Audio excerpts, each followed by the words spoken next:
Hello and welcome to another episode of What's Inside. Today we're looking at Stonehenge Nocturne. This is put out by Titanic Games in association with Paizo. This is an add-on to the Stonehenge game, the Stonehenge Anthology game, which features like 5 games in one. This is an expansion. This is supposed to have 4 new game variations inside and some extra tokens so that you can expand the game up to 7 players from 5. So let's open this up and see what we got. This is recommended for ages 10 and up. Should take about half an hour to 60 minutes. This is not a standalone game. You do need the anthology game to play. This is just an add-on. Inside we're supposed to find 20 plastic discs, 20 plastic bars, 2 plastic pawns, 1 rulebook with 3 games, plus a bonus solitaire game. So if you want to play by yourself, this is the expansion you will want to get. Alright, the box is okay. Pretty decent quality actually. It's got cool little imagery on the side. There's our rulebook, which is just jammed in here at a weird angle. Then we've got a little flyer for the publishing company, Paizo. And then there's a whole bunch of wasted space. See? That's it. This is the whole thing right here. So there we go. That's everything. So we've got just like the other ones. This one includes orange. But it's got 10 of the round plastic pieces, 10 of the plastic road type pieces. If you've ever played Catan, you know what I'm talking about. They're the longer bar ones. The round ones there's 10 of, the longer one there's 10 of. And then there's a little orange dude in here. And then there's a black one, just to confuse the gray neutral figure. This one is black, same thing, 10 of the round ones. 10 of the longer pieces and the figure itself. I don't know why the box is so big. I think it's just to accommodate this sheet, because that box could have been about 1/3 of the size. I picked this up really cheap, and I think that's why, is that it was too expensive because it looked a lot bigger, and a lot of people probably felt a little deceived by it.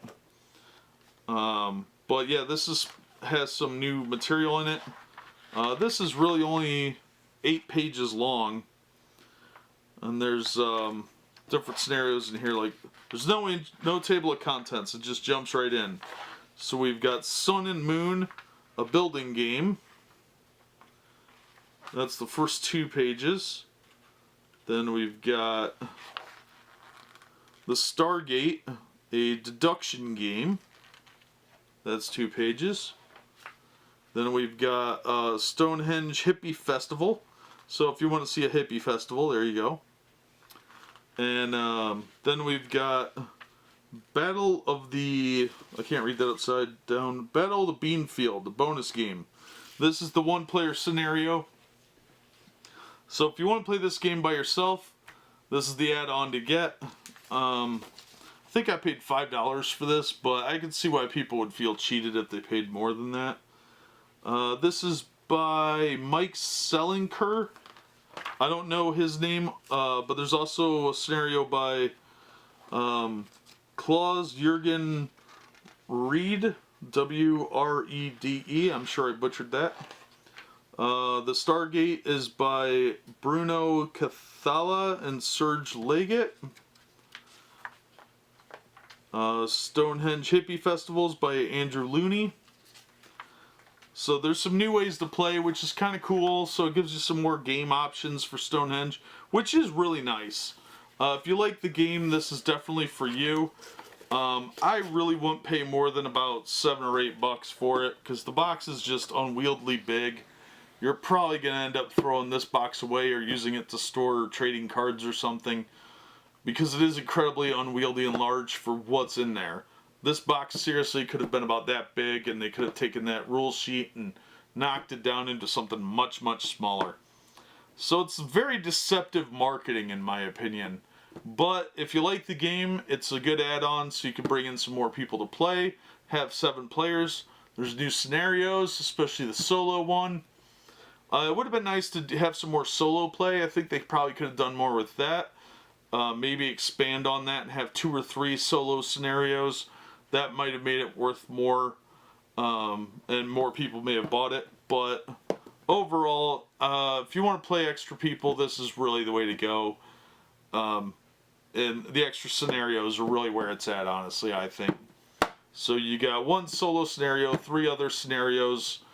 That, I think, makes the game a little more flexible, and this would definitely be good then. Otherwise, the kind of is taken away by the fact that they make it look like it's a lot more than it is.